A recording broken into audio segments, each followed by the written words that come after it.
Hey guys, it's K9 with ETX Tactical and Survival, and what you just witnessed is a problem that is becoming more and more common, especially with women and with college students, and that is carjackings, kidnappings, and armed robbery from a vehicle. And it all starts out with the basic situational awareness.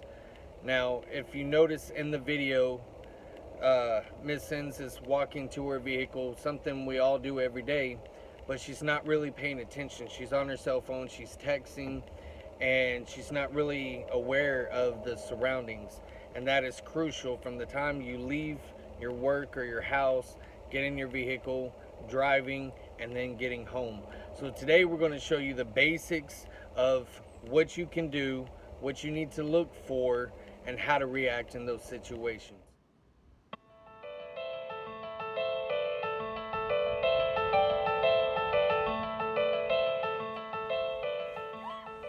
Alright guys, let's talk about situational awareness. Plainly put, situational awareness is being aware of your surroundings, everything going on. It's knowing who is around you and what are they doing.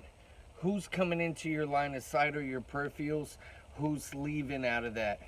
It's what are people saying, what are they talking about, their accents, their language and dialogue. It's knowing the objects around you, what's going on, your exits, your evasion points. A survival situation only takes a split second to concur. So you want to be able to stay on top of your game and know what's going on. Majority of the attacks on women and college students, or even some men, is because of lack of situational awareness. Too many times people will walk past somebody and not even give them a look, not even acknowledge they're there. Or they got their headphones on, say while they're jogging, and they're just not paying attention. They can't hear somebody come up behind them.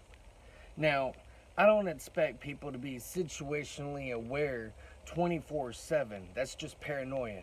We all have a life, we have other things to focus on other than being attacked. But it's knowing when and where you need to heighten that situational awareness. If you're going from the house to your vehicle or to and from the store to your vehicle, those are times that you want to heighten it up even more. If you're in a public place, because those are the times that you are most likely to be attacked. Sitting inside your house watching TV, you don't have to be that aware. Yes, you can train yourself to listen to certain key things. Somebody in your yard, a dog barking, gunshots down the road. Those you want to be aware, but if we're sitting at home and we're relaxing, we're watching TV, we're playing with the kids, you're not going to be on a code red situational awareness. But learning when and where to do it is going to be a matter of life or death. So make sure that you pay attention to everything that goes on around you, especially when you're out in public or you're in transit from one location to another. If you're in your vehicle and you're driving somewhere, knowing what are the other cars doing. So many people have avoided collisions because they were situationally aware of the cars next to them. They notice cars swerving. They notice the car speeding up to them. Or a car that is refusing to go the speed limit, yet they're staying right at the back corner. Those are all potential threats of somebody waiting for you to get to a stop sign or a stoplight, or pull up next to you and hold you at gunpoint. Be aware of everything going on around you.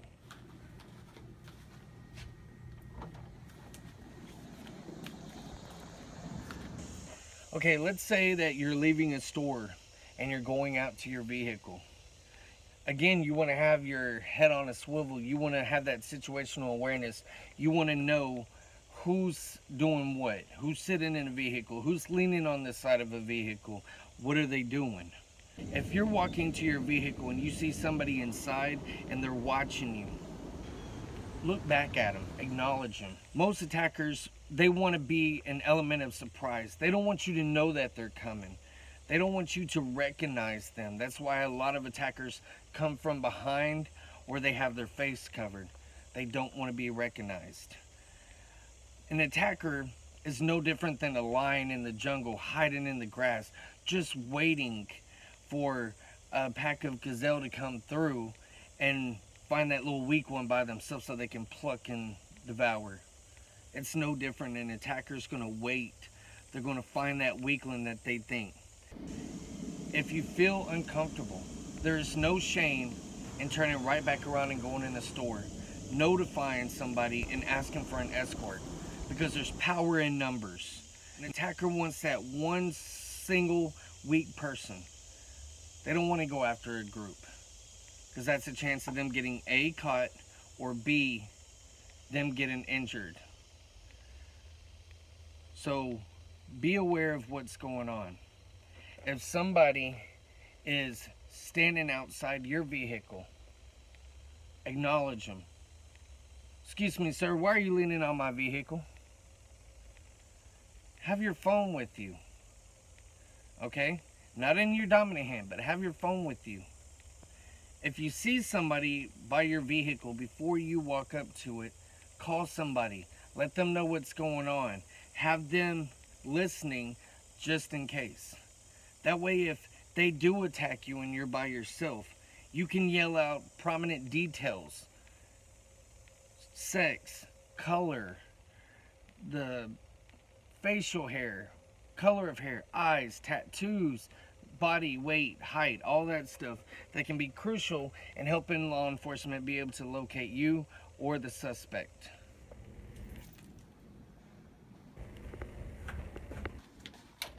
Now, something I want to add is you'll hear me commonly say, keep your dominant hand free. And the reason why is because it's our natural instinct to use our dominant hand to strike first, or utilize that hand in order to get away from a high stressful or threatening situation. The only exception to this rule is if you have keys. If you're going to and from, say, your home or work or business to a vehicle, and vice versa, where your destination requires you using a key to make entry. The reason why we do this is for several reasons. One, if you take your key, place it in between your fingers and ball up a fist, your key that you're going to use once you reach your destination is already ready to go. That way you're not standing there fidgeting with your focus off of your surroundings and solely on the keys.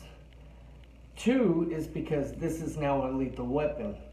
Perfect example, a lady about 2 months ago was leaving the store late at night headed towards her vehicle when a gentleman came up behind her in a bear hug, and with the intent to take her away and sexually assault her. Her natural instinct reaction with her dominant hand, she began to reach back and start striking the man. The key punctured into his neck just shy of his carotid artery. In pain, he let her go. She was able to get to her vehicle. The key's already ready. She puts it in the car, drives off, calls 911. The man, injured and bleeding pretty heavily, has to make his way down to the hospital.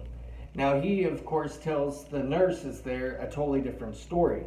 However, with the lady's statement, local law enforcement contacted the local hospitals and was able to locate the man and apprehend him once he was released from the hospital. This is a crucial tool.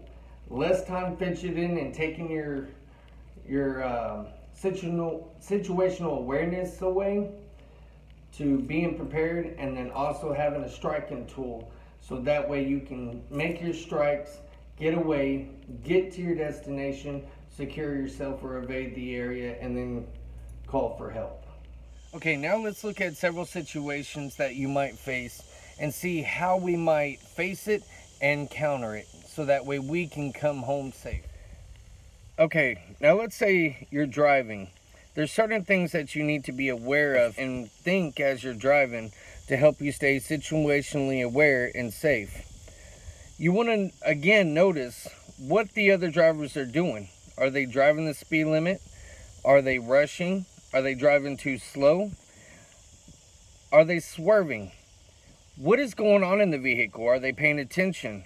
Are they on their cell phones, doing their makeup, arguing? Do the passengers steadily look at you with quick glances over and over again with concernment? These are things you want to look for a potential threat.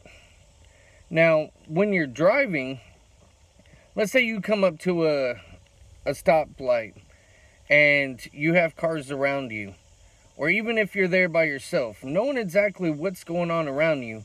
While you're at a red light, it only takes a couple of seconds to look out of both mirrors, look in your rearview mirror, and kind of keep your head on a swivel and see what's going on. People have been sitting at a red light completely by themselves when Joe Blow sitting on the corner decides to come up to the car out of nowhere and rob you. It's been seen how certain suspects would hide behind vehicles parked on the side of the road just waiting for you to stop. If a car is aggressive while driving, being aware of what's going on. This will also help in predetermining possible road rage. When you pull up to a light or a stop sign, you want to pull up where you can see the car in front of you and see the bottom of their tires touching the ground. This gives you a safe distance to be able to quickly swerve around and move in case you get in a situation where you have to evade. Now, it's always a rule of thumb that when driving, you want to keep that 3-second rule on the distance between you and the car in front of you. This is crucial because, again, you want to give yourself enough stopping power and time in order to properly stop, and enough time to be able to swerve around and avoid a collision or a possible attack. Now, in the video I'm about to show you, a couple is driving and a group of carjackers decide to slam on their brakes, causing the couple to slam on their brakes. The couple swerves to move out of the way, but their mistake is they stop on the side of the road instead of keep going. This allows the car thieves to do a U-turn, pull up in front of them, and try to get out and attack them. This is not what you want to do.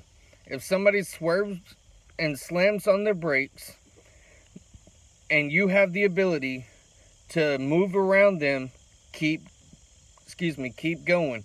Don't stop.